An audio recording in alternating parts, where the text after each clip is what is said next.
Hi, this is Hector Garcia, accountant and business consultant. And from time to time, I have the privilege of hanging out and picking the brains of some of the best accountants and business consultants and thought leaders in both the accounting industry and small business community. This particular interview is no exception. I am interviewing Mark Wickersham, who's an author. He's based out of the UK. He focuses on mentoring other accounting firms and bookkeepers into increasing the value of their services, bringing more value into their clients, and also coaches them through not just increasing their prices, but specific techniques and ways you can work with your client to just get a better price out of your services. So in this particular interview, I am focused on asking Mark some key questions about how to go about discussing your services and pricing with a potential prospect or maybe a client that you want to offer a whole different service, and kind of just pick his brain about how to go about doing that and maybe some tips and tricks and secrets behind doing that effectively. So here's my interview with Mark Wickersham. Enjoy. Mark, so you sort of broke through the getting out of the public accounting profession and got deeply into the sort of accountant thought leadership and mentorship back 2011 when you wrote your book. So if you don't mind, tell us kind of the name of the book, tell us the general theme of the book, and what general idea did you present there? Yeah, sure. It's called Effective Pricing for Accountants, and it was really a book I wrote about my own experience because I started my own accounting firm back in 1996. I've been in the profession since 1988. I'm a qualified accountant in the UK. And like most accountants and bookkeepers, I had no idea how to price until about 1999. I came across Ron Baker, who's one of my heroes, and he inspired me to put systems in place that got incredible results for me. And so I started teaching other accounting firms in the UK what I was doing. And then after a few years of doing that, I thought, you know what, I best write a book on it. So yeah, I wrote the book in back end of 2010, published it in 2011. And I guess the key theme of it is kind of what I learned in those early years. In fact, Hector, you don't know this, I don't think, but I've just finished writing the follow-on book, which is coming out very, very soon, probably September. And that book kind of takes things to another level where I look at drill down to systems even further, because I'm a big fan of Michael Gerber and his E-Myth, and it's about systemizing things, having a structure in place, having a framework. Sure. Thank you very much for that.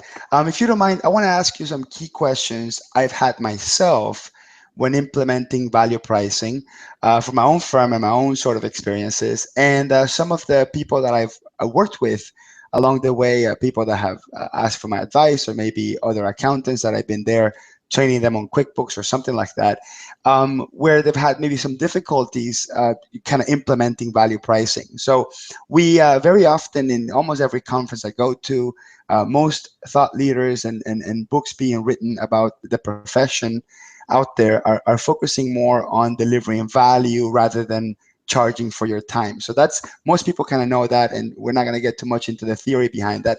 I want to ask you some practical questions, because you're known as sort of the practical approach to value pricing. That's what you kind of discuss. You try to avoid discussing so much of that theory that a lot of the great people like Ron Baker do really, really well. But you've kind of found the pain point in the profession, which is, yeah, we get it.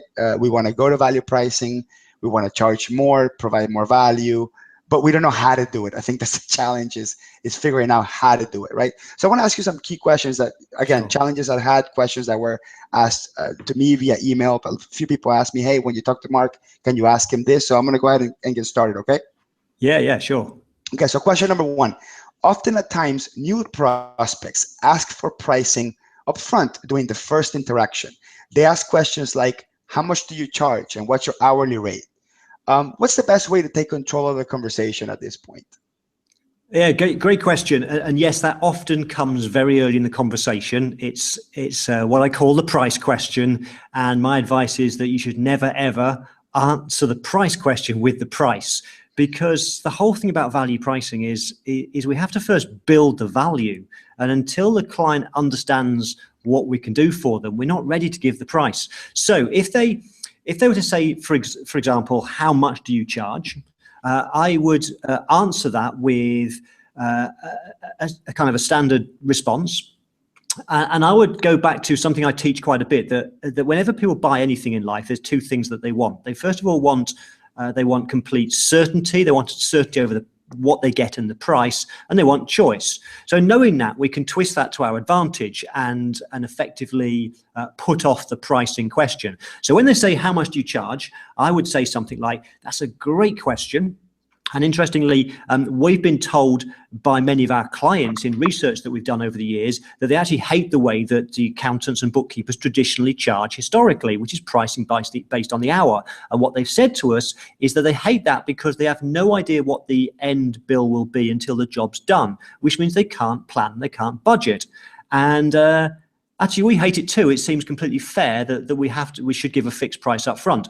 And the other thing they tell us as well is that every client says they're different, that some clients want more business consulting advice, some want something simpler and straightforward. Every client's different. They have unique needs and wants, and so they want a package which is just right for them. So the other thing we've done, listening to our clients, is we now create different solutions, different packages, which means you can choose the one that best meets your needs and at the price that's right for you. So if it's okay with you, shall we go straight into talking about what those different options are? And of course, they'll say yes. And what you've done is parked the price question. You've deflected it. You can now go on to talking about what it is that you do and building up the value. So you're saying it is important to empathize with the client or with the prospect. Explain, I understand, the nature of the question, and that question is really important. And then kind of explain the backstory on why philosophically, as a firm, as an accountant, as a professional, you prefer to take a personal approach before I just spit out a price and potentially give you the price for the wrong service. Let me listen to your needs, customize it, think about it, and let me give you some choices that may match different ways we can work with you. So you like that approach best. I like it. I think it's pretty good. Thank you.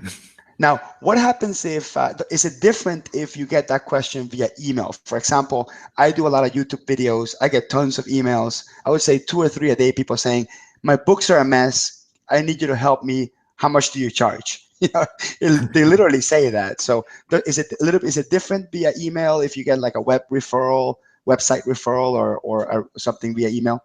Yeah, that's a great question, Hector. And I don't know, it's not different. And it's because I think the key thing about value pricing is because value is, and what makes it so difficult is the fact that value is subjective and it differs from person to person. And so there's no way that you can possibly give a value-based price until you've spoken to a client. So you've got to have that face-to-face meeting, or at least a meeting like we're doing with webcam. You've got to have that interaction with the client. And so if they send you an email, for example, asking what the price is going to be, you cannot possibly give them a value-based price until you've then had a meeting. So your next step has got to be to arrange the meeting, even if that's a virtual online meeting, which is a great way in this modern age of being more efficient and running our meetings. So it's the same process. We have to resist giving a price there and then. We've got to have the meeting first and understand what value is. Awesome, Mark. Thank you. So I have another question. What if they already work with another accounting firm? They already have services pre-established. Obviously, they're not satisfied about something, right? And they're contacting you looking for an alternative. What's the best way to manage that initial conversation? Once you know that, I already have an accountant, they're doing this, they're doing that, I'm not too happy, I'm looking for options. What do you think is the best way to manage that conversation? Yeah, that's another good question. I think the starting point of all our conversations, whether they've got an existing accountant or not, actually, is we need to understand what's important to them in life. What do they want out of life? What are their pain points? What are their challenges? What are their difficulties? And so we should start off the process by asking questions. It's the fact-finding stage of a meeting. And this is really, really important, that we need to get as much information as possible. But it also enables us the opportunity to show empathy, to show that we're really, truly interested in them. So in the case of, if we're talking to a business owner who's got an existing accountant, we want to ask questions like, what's important to you in life? What would you like your business to look like 5 years from now? When are you thinking of selling your business? What are you thinking of doing once you've sold your business? Where do you want to be? Do you want to be moving abroad? Do you want to have a holiday home? We need to find out what people's aspirations are, because ultimately that's what's important to everybody running a business. The reason they're running a business is because they want something more out of life. And if we can find out what that is, then we can start to help them achieve that. And those sorts of conversations are probably not the conversations their existing accountant has had with them. And so straight away you start being seen as being someone who's different, who shows an interest in their life. Right. So you're not asking personal questions, like what are your hobbies and stuff like that, but, or personal questions like, what church you go to or how many kids you have or what schools they go to. You're more trying to bridge the gap between the purpose of running a business and enjoying the fruits of the labor of the business, and how you as an accountant can somehow help them get there, or maybe bridge the gap, or maybe even if you can't help them get there, just make the road a little bit more pleasant, right? I guess that's what you're trying to say. Absolutely. There's nothing wrong with asking personal questions about children and stuff like that, because it's all part of the rapport building process. Right. But I think the key thing we want to be doing is trying to identify what the client wants out of life, and therefore how we can then help them to achieve that. Right. Awesome. And just kind of a follow-up question to that. So let's say we go through the process, we present the price, and it's inevitable, right? This new client, new prospect has been paying a price, even if it's a fixed rate of X amount to the old accountant.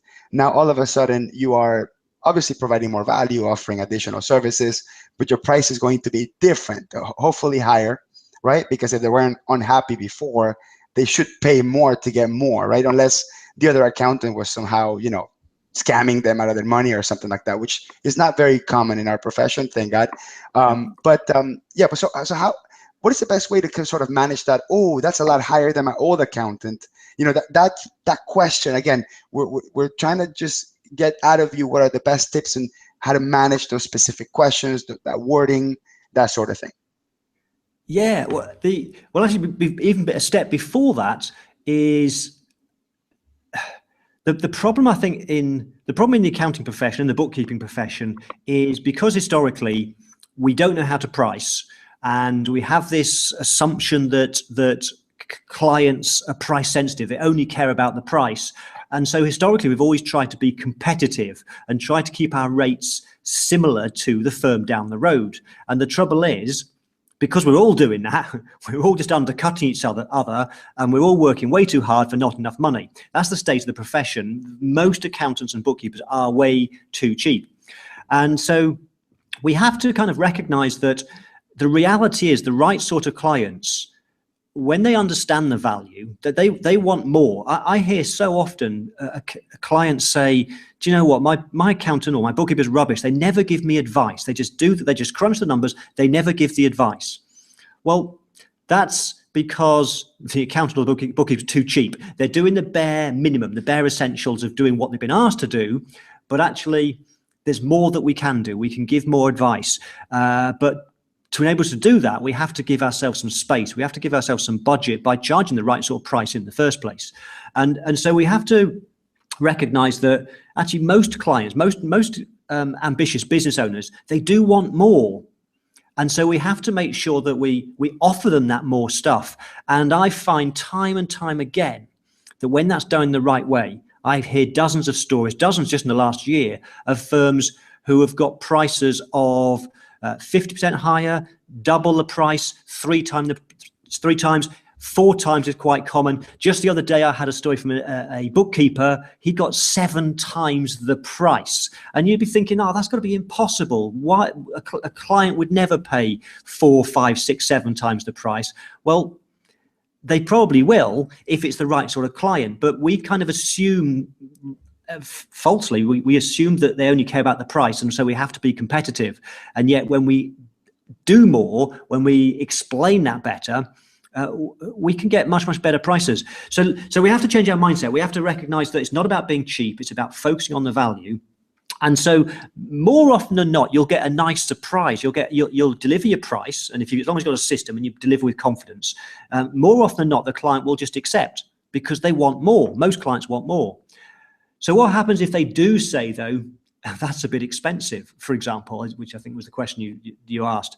And if they say that's a bit expensive, well, firstly, don't fear that. I think one of the problems that because we're professionals, I'm an accountant, and we don't like that reaction because it makes us feel defensive. And so because we don't like it when someone says, oh, that's more than I was expecting, we, perhaps at a subconscious level, keep our prices low to try and avoid it. And so here's the key thing. If you find clients are not saying to you, you're too expensive, it's telling you one thing: you are way too cheap. In other words, we should change our mindset to welcome that, because if we never hear that we're too cheap, we want to make sure that 1 in 5 times a client says that's quite expensive, because that then shows that we're starting to push the boundaries with our price. It shows that we're starting to make some progress there. And then, so how do you deal with that? Well, you have to have some objection handling scripts. You need to plan the words that you say. So if they say, for example, they might say, that's more than I was expecting. The firm down the road offered me a lower price. Well, how would you answer that? If you've never thought about that, you'll probably answer it in a very bad way. The key here is to have objection handling scripts, is to prepare and plan. So in that case, you might say something like, well, I guess that's because the firm down the road, they understand the value that they give, and that's why they price in that way. We want to focus in different areas, and we've already explained to you that we do X, Y, Z, and that's why our price is at that level. And very often the client will say, actually, yeah, I suppose that does make sense. I can see now why you're more expensive. So you have to just figure out what all those things the client might possibly say, those potential objections, and make sure you thought in advance, well, how am I going to answer those questions so I can then get the conversation back on track? Great, thank you very much. I believe a lot in wordsmithing. I think that sometimes using the right word or phrase, of number of words combined, evokes the right amount of thought. I'll ask you for your opinion on this. Every time a client says, oh, that's a bit expensive, what I try to do is I try to correct what they're saying without really correcting them. And I'll say, oh yeah, you mean this service is much more valuable, right? So I'm so right away, I'm trying to tie the fact that, we're sort of focusing on the value, not the price. And I sort of semi-correct with them. Instead of using the word price, use the word value. Say, oh yeah, you're saying this is a lot higher value than what you were looking for. And then basically it just creates a shock. And the word value means different things to different people. But you start sort of, even for a branding element, you start, if they don't buy from you, and you said the word value several times directed at them, the value they're looking for, I think they'll remember that you were sort of focused on value and not on price. What do you think about that? I absolutely agree that language is really important. Words are really important.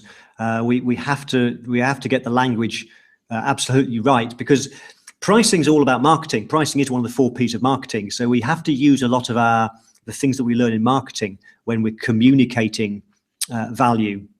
So I agree. Yes, agree. Words are really key. Yeah, one of the funniest things I've heard from Ron Baker, and one of the things that he said, I'm not sure if this was in a podcast or a webinar or a live training. He said, we don't train our clients, we educate our clients. Have you heard that one? I've not heard that one, no. Right, because I'm in the training business and I do tons of training. So he said, we don't train our clients, we educate our clients. Think about it. Do you want your daughter to go to sex training or sex education? Okay. Yep. so just the use of the word training and the word educating, it contextually could mean different things. But on the same theme about wording, right, or using the right words or asking the right questions, what are some great questions you think are good to ask once we build that rapport to discover value? Because I found that some of these clients or prospects, they walk into your meeting or connect with you sort of with an agenda.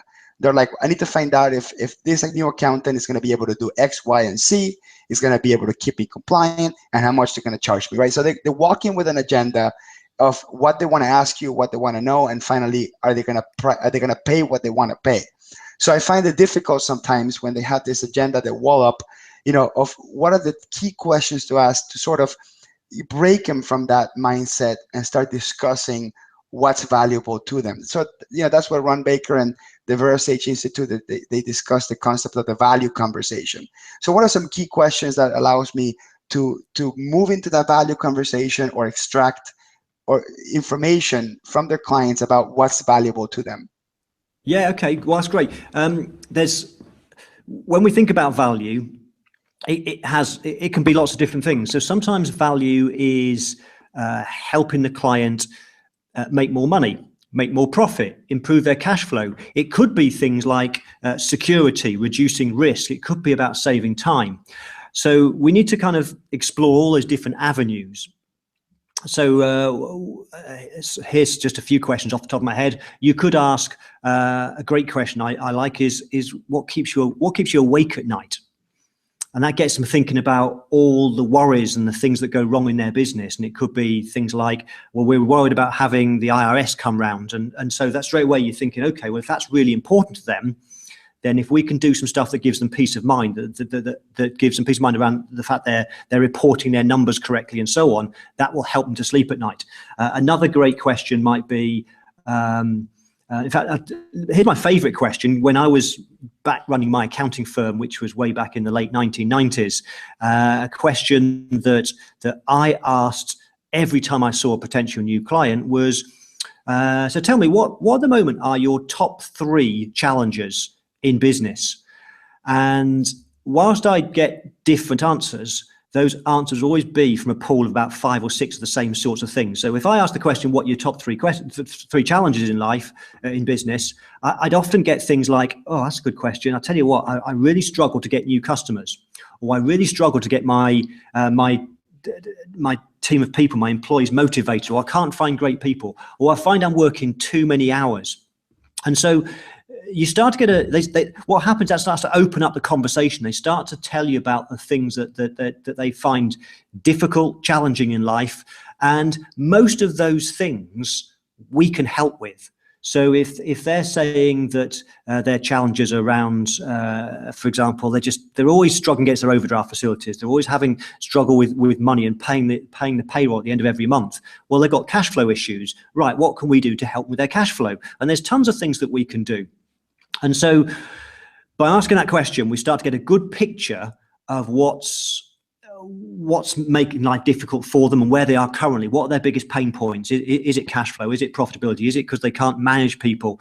And all of those things, we can start to then firstly have a conversation that shows rapport, shows that we're different, shows that it's not just about adding up the numbers. We can do much more than that. We can add more value, and also it then helps us when it comes to then presenting different options, different choices of how we can help them build a better business.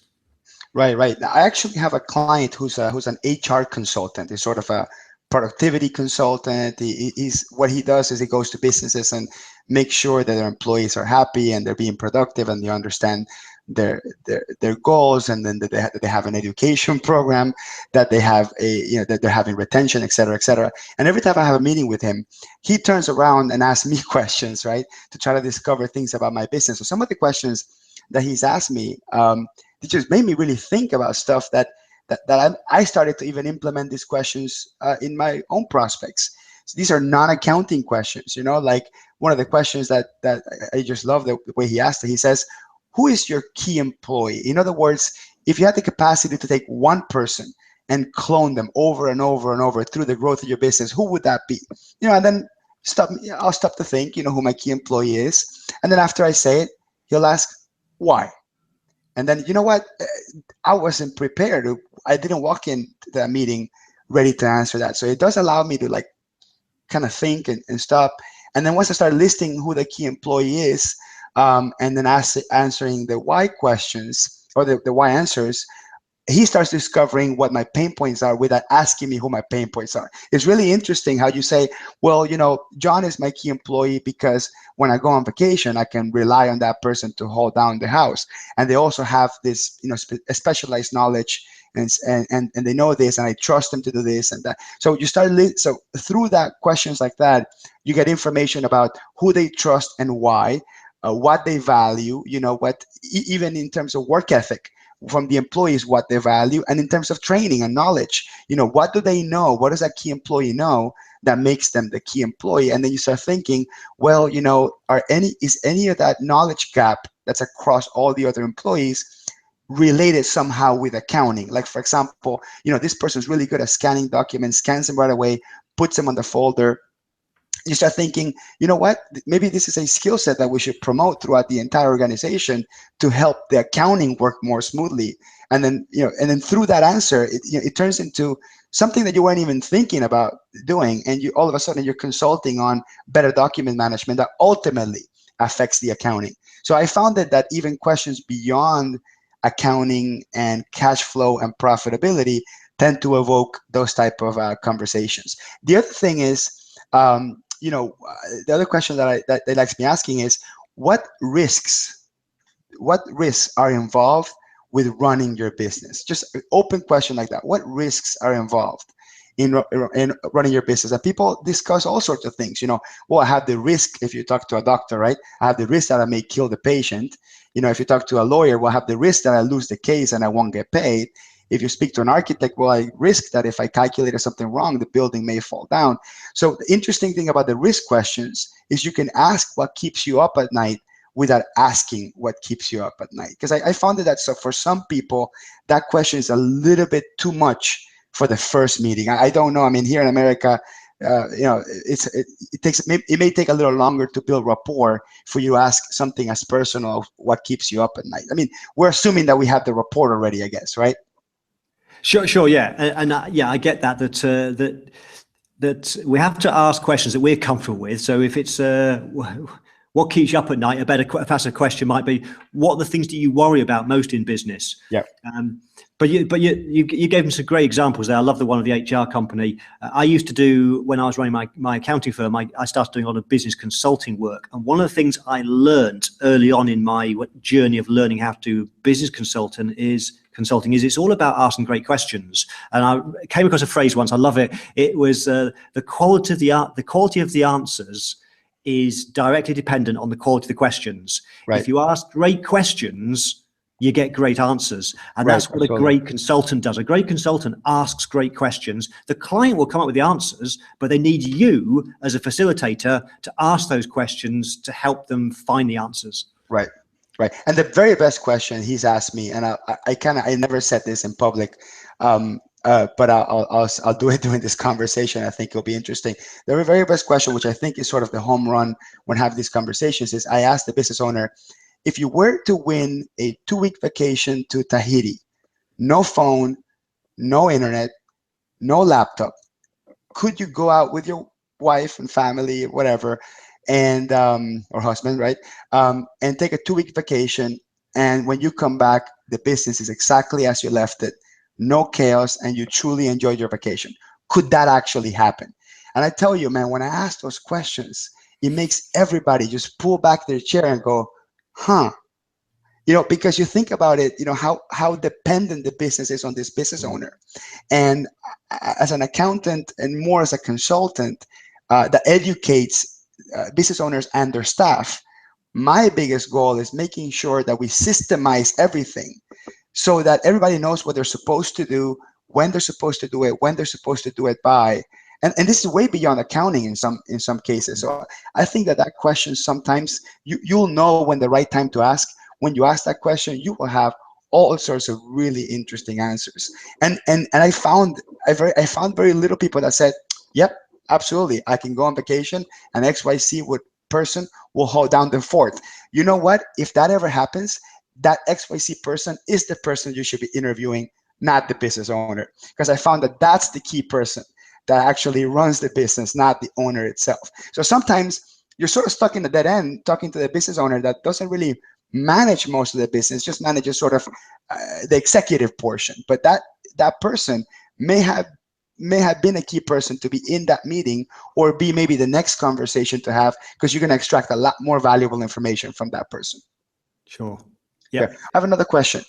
You talk a lot about using a brochure and using it sort of as collateral to discuss who you are, what your brand is, what your packages are, as you talk about a customized set of prices and choices. Other than a brochure, what other visual aids or marketing collateral do you think are useful when doing your presentation about your services and pricing? Okay, that's an interesting question.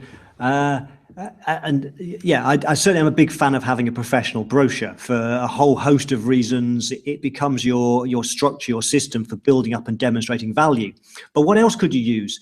I guess something else which is really powerful is success stories, and I think stories is the most powerful form of marketing.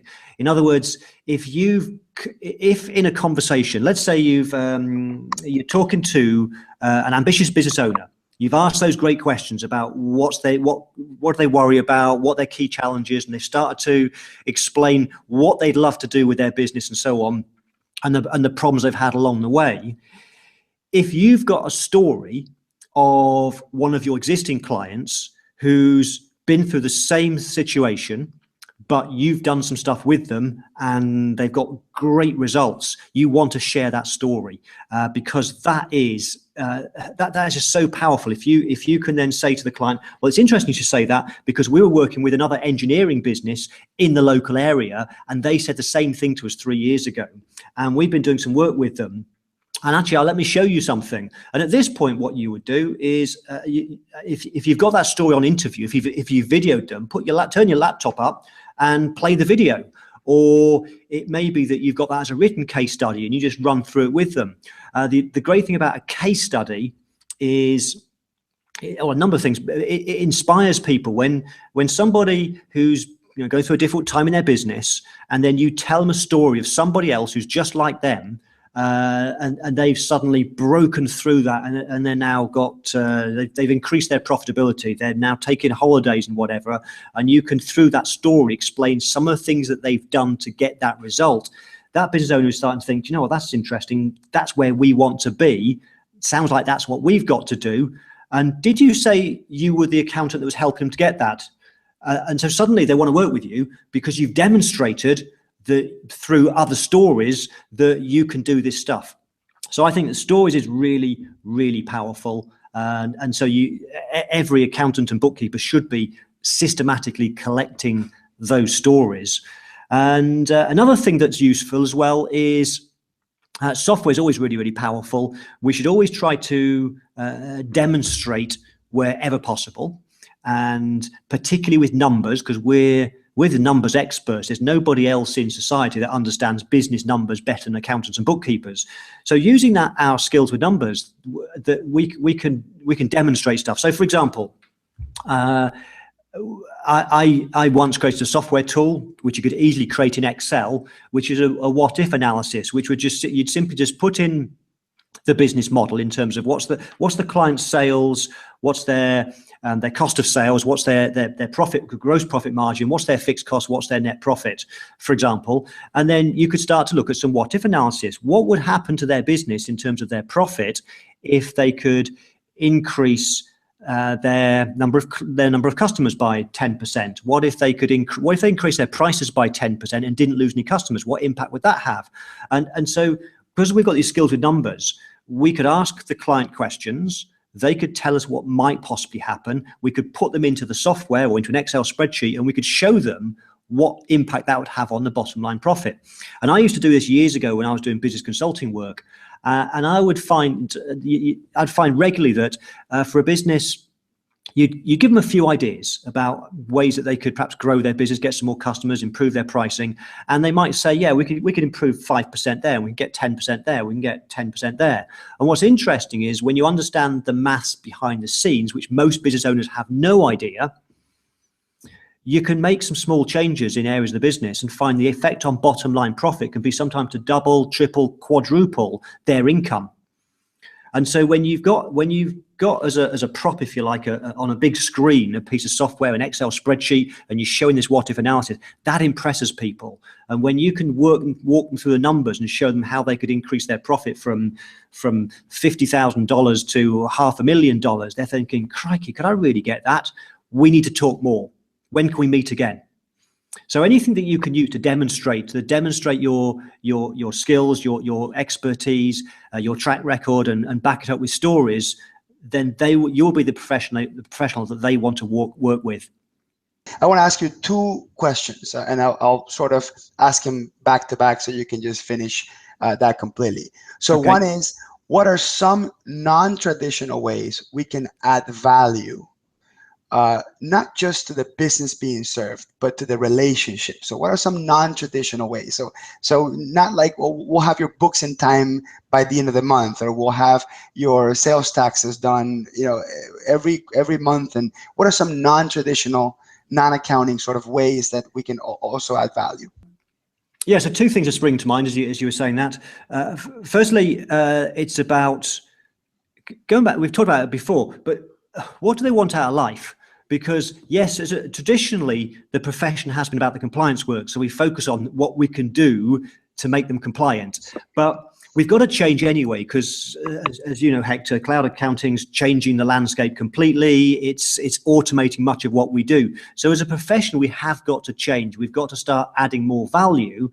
And that means we've got to find out, well, what actually is it that they really, really want? What are their goals in life? So that's about focusing on the stuff that we can do to help them improve their profits, to help them improve their cash flows. So rather than historically adding up the numbers, we have to start having skills in other areas. And the other thing to think about is also to always think that when it comes to value, it's not just about what we physically deliver, but it's also the whole experience. How can we make the experience of dealing with us so much more enjoyable than any other accounting professional? What can we do to make it so that they look forward to coming to our office? How can we make it fun? In fact, there's an accountant in the UK, and I've worked with him for many, many years. He's one of the most profitable, successful accountants in the UK. And he does some amazing things that create an amazing experience. For example, when you go to his office, which is just like a high street store, between the front entrance and the car park, he rolls out a red carpet. He gives you the red carpet treatment. When you go in and you go up the stairs to the meeting room, there's an old-fashioned kind of it's a jukebox. And what happens as part of his system, whenever a client comes the first time, he says, what's your favorite song? And they put it in the system. So next time the client comes to the meeting, their favorite song's playing on the jukebox, which is just incredible. And then they do some really wacky things as well that just make it so memorable. They have some colored space hoppers, big balloon things you bounce on, and they have space hopper races up and down the corridor with clients. And it's all about just creating fun. And as a result of that, they get talked about, and they are, as I say, one of the most successful businesses. So always think about the experience. How can we make the experience of dealing with us so awesome they wouldn't want to possibly think about moving to another accounting professional, particularly when most accountants have this kind of fairly dull, boring perception. We have to be different. Perfect. Thank you. That's kind of along the lines. Just wanted to see if you had some interesting stories about, just kind of out of left field type of things that accountants do. And the very last question is, what are your top 3 favorite books that have inspired you to be a better professional that you could also recommend to other accounting professionals other than your book, Mark? So. Okay. Yeah. Well, I think my top 3 is quite easy. Well, number 1 is definitely easy. I think there's one book which should be essential reading for every single business, let alone accountants and bookkeepers. And to me, and I read this way back in 1999, and it completely changed the way I thought about business. And that was Michael Gerber's The E-Myth Revisited. I think that's got to be essential reading. and particularly for accountants and bookkeepers, because as you know, Hector, the whole message is about systems, and most businesses are completely chaotic. They need systems in place. Who are the best people in society to put systems in place into a business? It's accountants and bookkeepers, because we are very systematic in our thinking. So actually, systems is a great way of us adding value to clients and being highly rewarded for that. So I put that as number one. Number two, I would say that one of our biggest weaknesses as a profession is sales and marketing, those soft skills. And so the best sales book I've ever come across is Dr. Robert Cialdini, called Influence, Science and Practice. It's a fascinating book, just full of stories. So it's a fascinating read, but because of all those stories, you remember it up here. And he talks about the six principles, the six key principles of influence. And when we understand what those 6 keys of influence are, we should make sure we systematically use them in all of our marketing, in all of our meetings with clients, in all of our communications, because they are so powerful, and they're timeless. It's all about human nature and so on. Those 6 things will never change. So read that one book, and that's by far in a way the best book on selling. And then number 3. One of the most recent books I read, which is a good friend of mine up in Canada called John Warrillow, and it's his second book. It's called The Automatic Customer. And that was a book that just, I read it, I think 2 years ago. Amazing book. And basically talks about the fact that the importance of recurring revenue on saleability, on how sellable a business is. And again, the reason I think that's really important for accountants and bookkeepers is, number one, for our own businesses, is that more that we can use the ideas to create recurring revenue streams, the more it makes our own firms more profitable, more predictable, more valuable, and more sellable.